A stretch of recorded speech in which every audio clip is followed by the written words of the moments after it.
오늘 같이 나누실 하나님의 말씀은 고린도전서 10장에서 봅니다. 10장 31절로 33절까지입니다. 우리 다 같이 한음성으로 합독하겠습니다. 그런즉 너희가 먹든지 마시든지 무엇을 하든지 다 하나님의 영광을 위하여 하라. 유대에게나 헬라인에게나 하나님의 교회나 거치는 자가 되지 말고 나와 같이 모든 일에 모든 사람을 기쁘게 하여 자신의 유익을 구하지 아니하고 많은 사람의 유익을 구하여 그들로 구원을 받게 하라. 아멘. 오늘은 저희가 사랑하고 존경하는 박수복 원로 목사님께서 하나님의 말씀을 전해 주시겠습니다. 목사님 물 여기 있어요.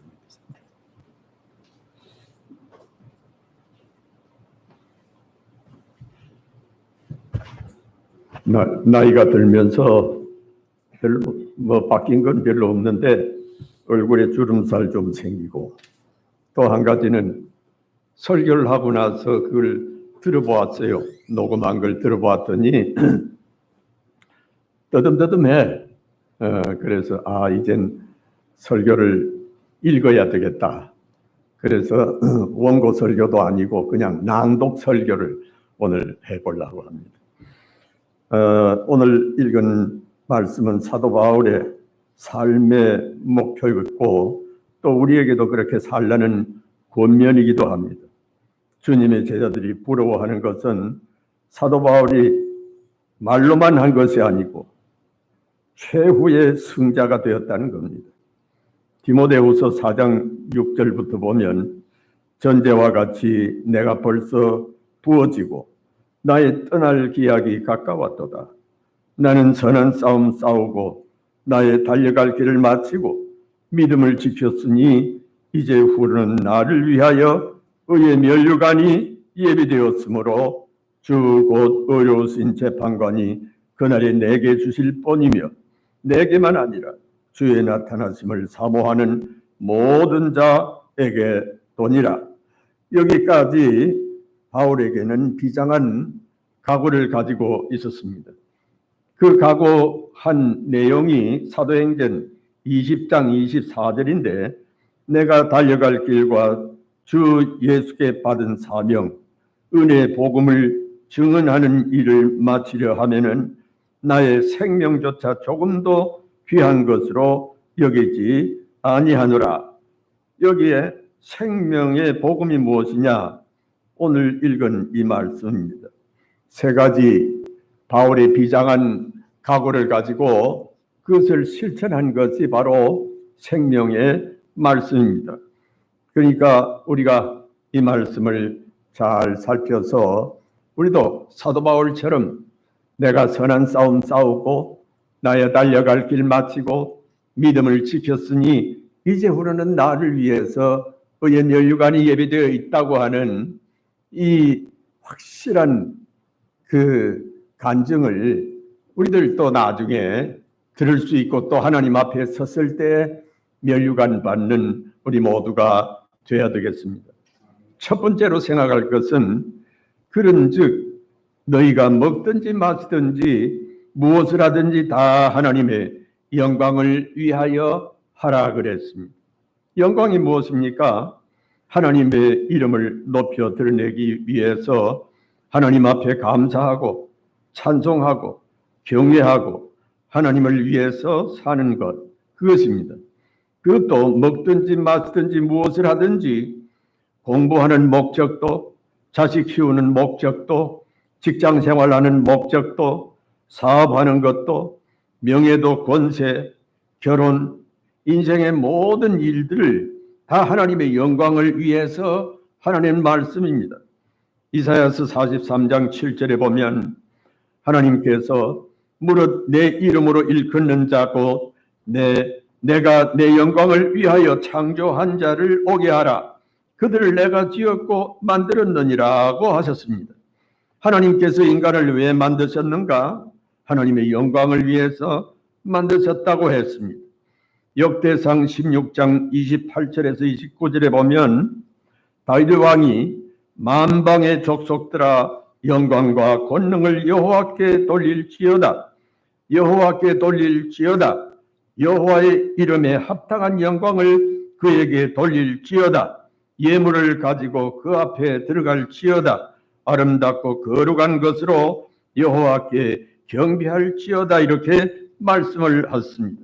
하나님 앞에 예물을 드리고 아름답게 거룩한 것을 가지고 가장 좋은 것으로 하나님 앞에 영광을 돌리라는 말씀이죠. 우리가 하나님 앞에 예배를 드리면서 예물도 드리고 가장 좋은 것을 하나님께 드릴 때 우리 하나님께서 기뻐하시고 하늘의 복과 은총을 베풀어 주시는 것입니다. 우리가 항상 명심하면서 살아야 됩니다. 사도행전 12장 22절에서 23절에 보면 헤로드 왕이 모든 백성들의 영광을 하나님께 돌리지 않고 자기가 다 받았습니다. 그것을 보시고 하나님께서는 그에게 큰 병이 걸리게 했습니다. 피부병이 걸리게 해서 결국은 죽고 말았습니다. 우리나라의 애국가를 작곡한 안익태 선생님은 샌프란시스코의 한인교회에서 교민들이 태극기를 들고 스코틀랜드의 가곡에서 가사를 붙여서 부르는 거예요. 가사뿐인 애국가를 듣고 거기에 맞는 곡을 작곡해서 애국가를 완성해야 되겠다고 하는 마음을 안익태 선생님이 가졌던 겁니다. 그리고 미국에서 공부를 마치고 헝가리 부다페스트에서 음악 공부를 하면서 애국가를 완성시키기 위해서 하나님께 간절하게 기도를 했습니다. 하나님, 제가 조국을 위해 무언가 해야 하는데 애국가를 만들어서 조국에 바치게 해 주옵소서 하고 기도한 끝에 마침내 애국가를 작곡을 했습니다. 우리가 잘 아는 동해물과 백두산이 그걸 곡으로 썼죠. 그는 한국에 돌아와서 그 애국가를 가르치고 부르게 했습니다. 애국가를 부르는 사람마다 곡이 너무너무 훌륭하다고 격찬을 했습니다. 그때마다 그는 이 애국가는 내가 작곡한 것이 아니라 하나님의 선물입니다. 하나님께서 나에게 영감을 주셔서 우리 조국 백성들에게 전달한 것뿐입니다. 나의 영광을 하나님께 드립니다 하고 말을 했다고 하는 겁니다. 그럼 우리가 무엇을 하면 하나님께 영광을 받으실까요? 뭐니 해도 첫째는 예배를 통해서 하나님께 영광과 기쁨을 드릴 수가 있는 겁니다. 요한복음 4장 23절에 아버지께 참으로 예배하는 자들은 신령과 진정으로 예배할 때가 오나니 곧 이때라. 아버지께서는 이렇게 자기에게 예배하는 자들을 찾으시느니라 그랬습니다. 예배하지 않는 자는 하나님과 상관없다 그런 말이죠. 예배하는 사람은 하나님께서 찾으신다, 기억하겠다, 축복하겠다, 그러한 뜻입니다. 예배는 두 가지 예배가 있습니다. 하나는 모이는 예배가 있고 하나는 흩어지는 예배가 있습니다. 모여서 예배드리는 이 영성으로 세상에 나가서 예배드리는 영성으로 살아야 됩니다. 로마서 12장 1절에서 2절에 보면 형제들아 하나님의 모든 자비하심으로 너희를 권하노니 너희 몸을 하나님이 기뻐하시는 거룩한 산 제물로 드리라. 이는 너희가 드리는 영적 예배니라. 너희는 이 세대를 본받지 말고 오직 마음을 새롭게 함으로 변화를 받아 하나님의 선하시고 기뻐하신 뜻이 무엇인가 분별하도록 하라. 모이는 예배를 통해 가지고 변화를 받아서 우리의 삶을 통해서 하나님께 영광을 돌리자고 하는 것입니다.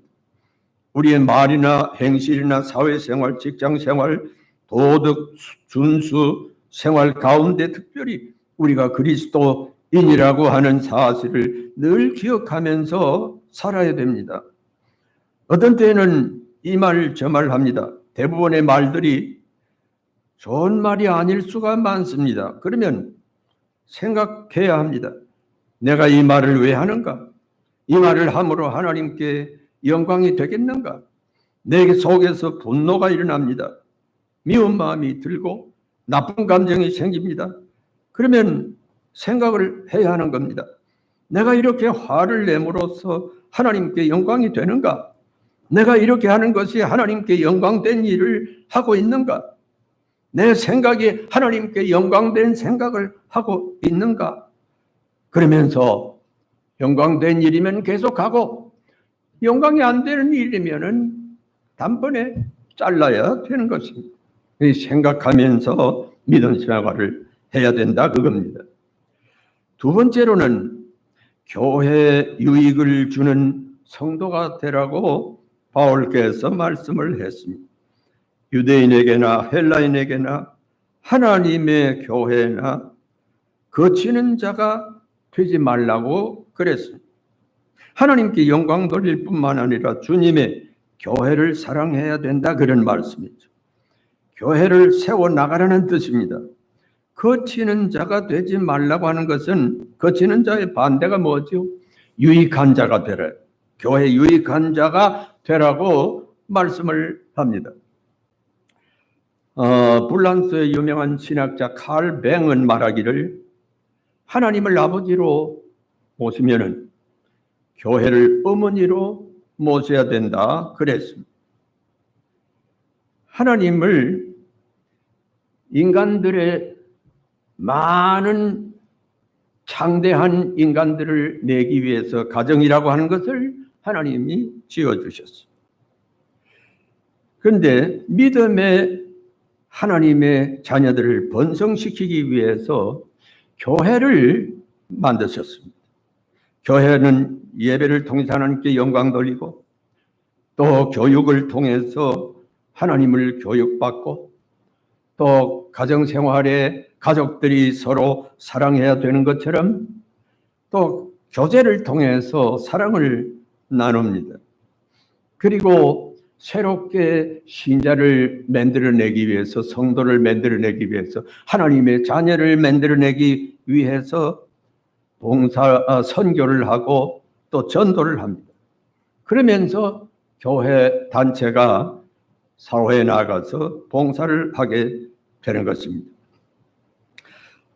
우리는 이스라엘이 출애굽해가지고 광야 생활을 하다가 요단강을 건너 가나안으로 가는 것을 알고 있습니다.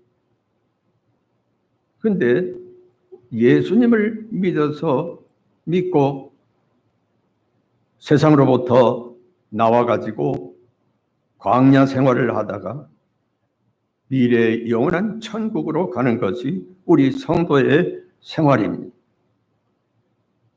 이스라엘 백성들이 광야를 출발해가지고 광야 생활을 할 때 법궤를 중심으로 해서 법궤가 놓이면 사방으로 천막을 치고 그렇게 하고 이제 살면 낮에는 구름 기둥이 막아주시고 밤에는 불 기둥으로 환하게 또 따뜻하게 비춰주시는 이러한 일을 하는 것입니다.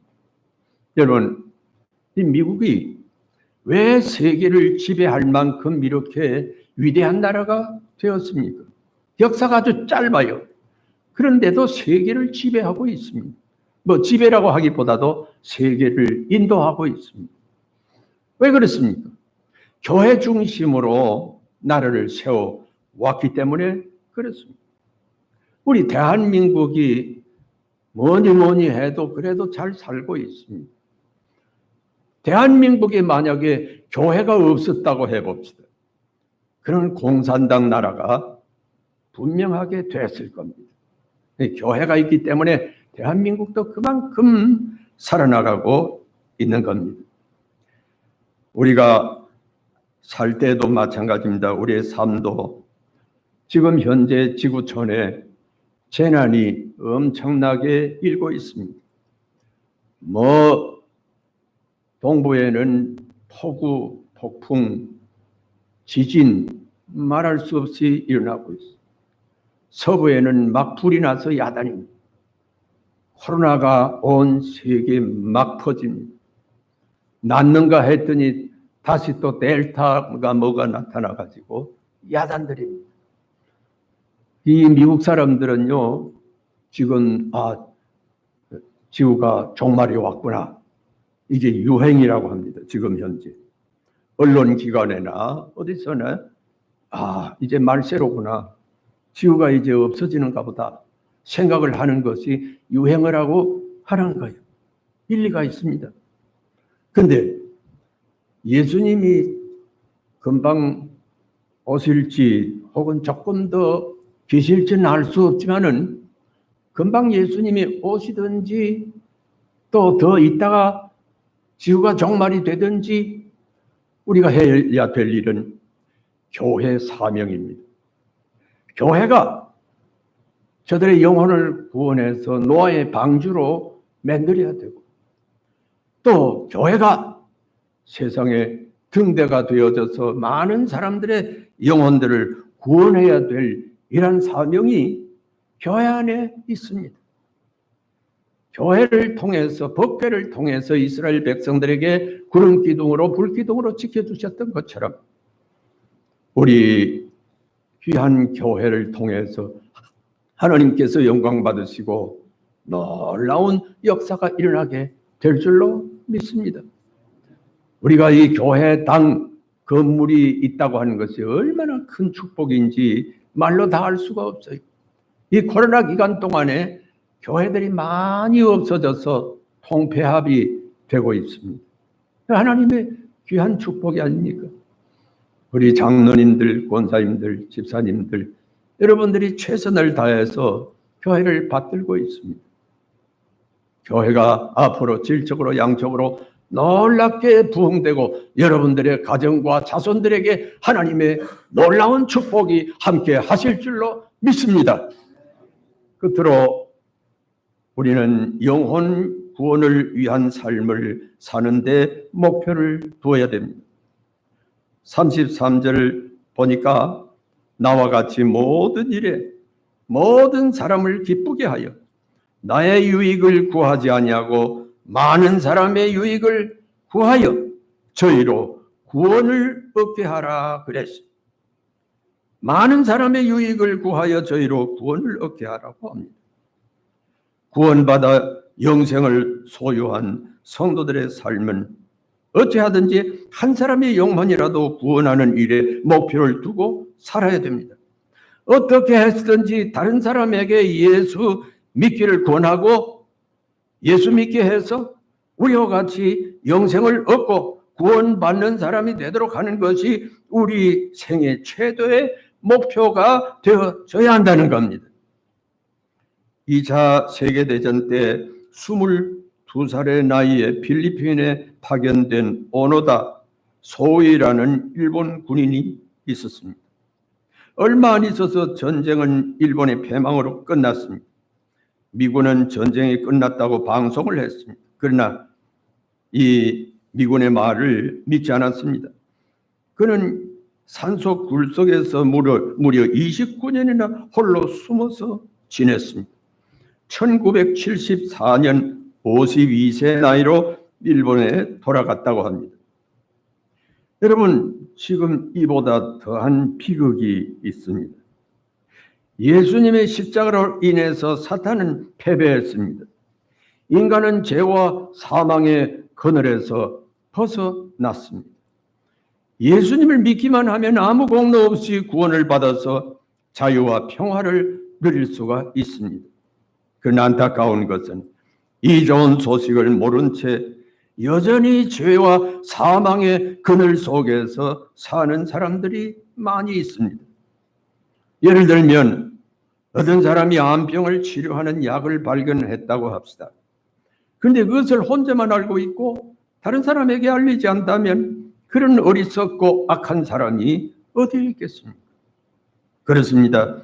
여기 암병보다도 더 중요하고 무서운 죄병에 걸려서 멸망받아 죽어가고 있는데, 지금 지옥으로 끌려가고 있는데 구원받고 영생을 얻는 이 복된 소식을 알면서도 전하지 않고 가만히 있다고 하면 이것처럼 안타깝고 무서운 죄가 어디에 있겠습니까?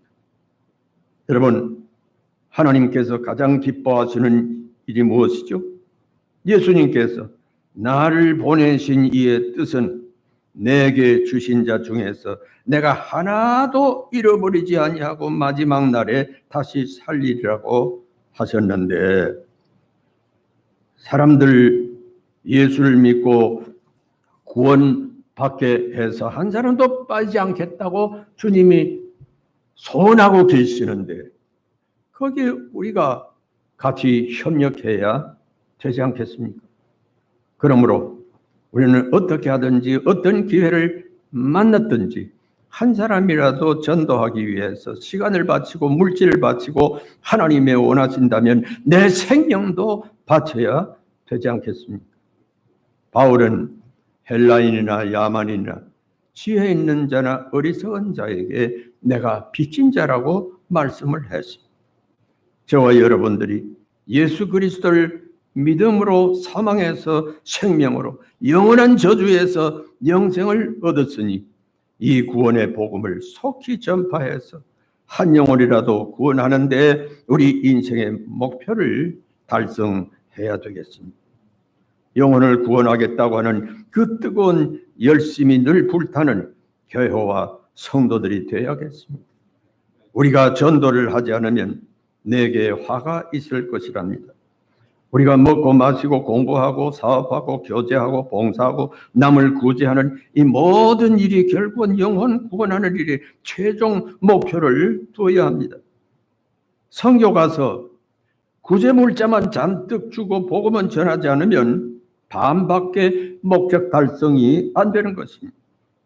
선한 일 많이 해야 됩니다. 목적은 예수의 이름으로 하고 영혼 구원에다가 둬야 되는 것입니다. 여러분, 코로나에 걸리면 사망률이 2%라고 합니다. 그러나 예수 안 믿으면 100% 지옥 갑니다. 100% 멸망합니다. 백신 주사 맞아도 변이 바이러스에 뚫릴 수가 있습니다. 그러나 예수 믿으면 100% 구원을 받습니다. 이 기쁜 소식 우리가 전해야 되지 않겠습니까? 아무쪼록 여러분과 제가 후회 없는 보람차고 가치 있게 살아가기 위해서는 목표를 잘 설정해야 되겠습니다. 하나님께서 기뻐하시는 세 가지 목표를 두고 살아야겠습니다. 우리 같이 한번 따라합시다. 하나님의 영광을 위한 삶을 삽시다. 교회를 사랑하여 교회 유익되는 삶을 삽시다. 영혼 구원하는 삶을 삽시다. 우리가 사도 바울처럼 우리도 면류관 쓰고 주님을 만날 준비를 잘 해야 되겠습니다. 주님의 지상 명령에 순종하는 우리 모두가 되시기를 주님의 이름으로 축원합니다. 기도하겠습니다. 하나님 아버지 감사합니다. 우리에게 구원 주신 것 감사합니다. 이 구원 주시고 하나님의 자녀된 우리들은 우리 하나님께 영광 돌리는 삶을 살고 또 우리에게 주신 이 교회를 정성 다하여 사랑하며 받들며 어머니처럼 받들며 또 영혼 구원을 위해서 최선을 다하는 저희들이 되도록 성령님께서 우리의 마음과 생각을 주장하여 주시옵소서. 예수님 이름으로 기도드리옵나이다. 아멘.